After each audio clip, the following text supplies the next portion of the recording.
नमस्कार, तुमच्या सर्वांचं स्वागत करतोय आपल्या चॅनलवर। सुप्रीम कोर्टाने काल एक निर्णय दिला। तो जो निर्णय दिलेला आहे SC/ST आरक्षणाबाबत दिलेला आहे। त्या निकालामध्ये त्यांनी जे आता इथून पुढे SC/ST आरक्षणामध्ये प्रवर्ग करता येतील त्या अशी सुविधा जी आहे प्रत्येक राज्य सरकारला दिली आहे। त्यांनी सांगितले की आरक्षणामध्ये कुठले गटतट करायचे असतील तर हा राज्य सरकारचा फैसला असेल। त्यांच्या या निर्णयानंतर SC/ST संघटना आता खूप आक्रमक झाल्यात। बौद्ध समाज देखील मोठ्या प्रमाणात आक्रमक झालेला दिसत आहे। यामुळे आमचं आरक्षण संपू शकतं किंवा आमचं आरक्षण धोक्यात येऊ शकतं अशा अनेक बाबींना आता तोंड फुटत आहे। अशा अनेक चर्चांना तोंड फुटत आहे।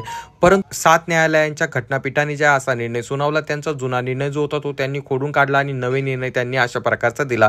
त्यामुळे अनेक संघटना आता आंदोलने देखील करण्याच्या प्रयत्नात आहेत। अनेक जणांकडून भारत देश बंदचं आंदोलन देखील किंवा अशा सूचना देखील काढण्यात येत आहेत अनेक नेत्यांकडून। परंतु मित्रांनो, तुम्हाला सांगू इच्छितो हे निर्णय देत असताना देखील संपूर्ण 7 न्यायाधीशांपैकी त्यांच्यापैकी एक न्यायाधीश होत्या ज्या या सर्व 6च्या 6 न्यायाधीशांना भेटल्या आणि त्यांनी थेट सांगितलं की तुम्ही जो निर्णय देता हा चुकीचा निर्णय आहे, तो घटनाबाह्य निर्णय आहे। यामुळे जे SC/ST कॅटेगरीतील लोकांवरती मोठ्या प्रमाणात अन्याय अत्याचार होऊ शकतो अशा प्रकारचं वक्तव्य करत जे आहे न्यायमूर्ती बेला त्रिवेदी यांनी जे आहे थेट सांगितलं की तुम्ही जो निर्णय दिला या निर्णयाशी मी सहमत नाहीये। त्यामुळे आता या गोष्टीकडे सर्वांचंच लक्ष लागून आहे। त्यांनी दिलेल्या निर्णयामुळे, त्यांनी केलेल्या विरोधामुळे सर्वांनीच त्यांचं कौतुक केलं आहे आणि त्याचसोबत आता समोर काय होतंय सर्वांचंच लक्ष लागून आहे। तरी तुम्हाला याबद्दल काय वाटतं खाली कॉमेंट करून सांगा। चॅनलवर नवीन असाल तर चॅनलला सबस्क्राईब करायला मात्र विसरू नका।